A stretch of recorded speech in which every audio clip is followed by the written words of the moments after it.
Hello, everyone. Thanks for joining me today in today's speech, and hope you guys are having a good weekend. Thanks for joining and listening in. So today's topic is not widely known. Only to people that closely pay attention to I would say not the politics behind sports, but there's a lot that goes on in the sports area when it comes to behind the scenes. So, the World Cup has recently started in Qatar, which I'm excited for. I don't know what team you guys are supporting, but I got my money on France again. So, whatever team you guys choose that you think is going to win a World Cup, that is fine, but I think France is going to win. But let's forget about that for now. I want to talk about recently what happened between Germany and the FIFA Association. So the World Cup was chosen in Qatar, and in the Middle Eastern countries, it was kind of controversial because those countries in the Middle Eastern have strict rules when it comes to being gay or with the LGBTQ community. So Qatar promised FIFA when they got selected to host the World Cup that they were gonna allow LGBTQ people to enter the country without no issues or whatever. And before that, just for some background information, Qatar, if you are found to be part of the LGBTQ community, you will be facing jail time, so you will get arrested. So FIFA knew about this, and they were like, as long as you guys don't arrest no fans that are part of the LGBTQ, you guys are able to host a World Cup. And Qatar agreed to it. But recently, fans that were traveling to Qatar were getting, arrested or even not allowed into the games because they were LGBTQ. And this is just kind of, a free for all now because people are like, so what happened to you guys allowing a LGBTQ friendly environment? Because that is not happening. And you guys may have seen on, social media, but Germany was covering their faces like this when they took pictures for the lineup. And that has some very significant meaning to it. So people are like, they're mocking Japan, because they were playing against Japan that day.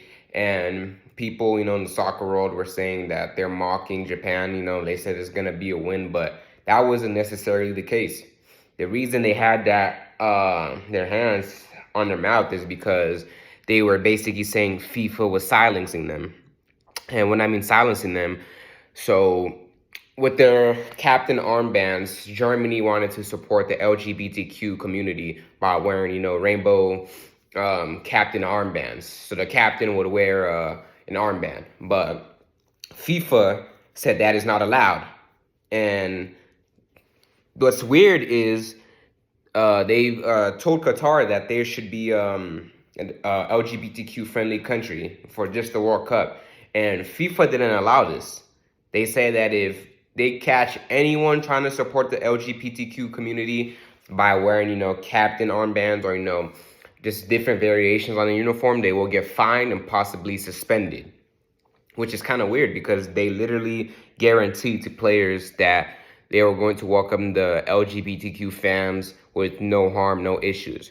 So this is where I think, where corruption comes into play in these organizations. Qatar and any of those Middle Eastern countries like Saudi Arabia, the United Emirates, there are a lot of billionaires there.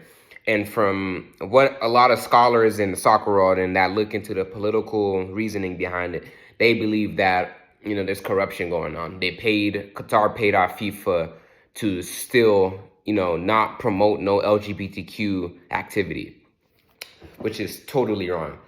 Why are players being fined, for just supporting basic human rights? Like, why can't these players show their support for LGBTQ?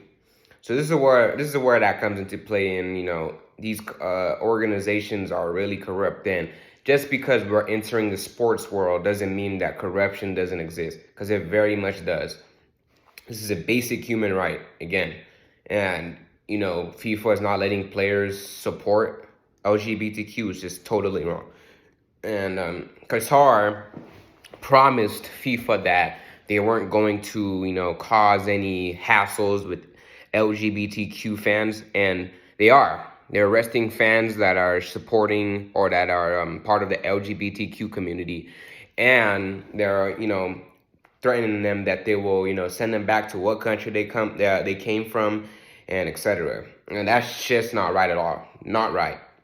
And the German players were, going to be fined if they wore the LGBTQ armband, which is just not right. Like, they need to know that, those players are just supporting basic human rights. And to take away that option by threatening them to, like, fine the players and suspend them, that's not necessary. So I just wanted you guys to, just be aware of the behind the scenes of the World Cup. I know it's a fun activity, to watch all these national teams, all your favorite national teams coming together and playing in a World Cup, but behind the scenes, there's more to it. So always just do your research, figure out why. Because at first, when I saw Germany putting their hands over their mouth, I thought it's like a show of power. They're trying to flex that they're gonna win, and they didn't win. So that was kind of caught me off guard, but there was more to it, more to it behind that, So I just wanted you guys to be aware of that. And again, I hope you guys enjoy the World Cup. Just be aware of what's going on in Qatar right now, and good luck to your team. But I know France is gonna win.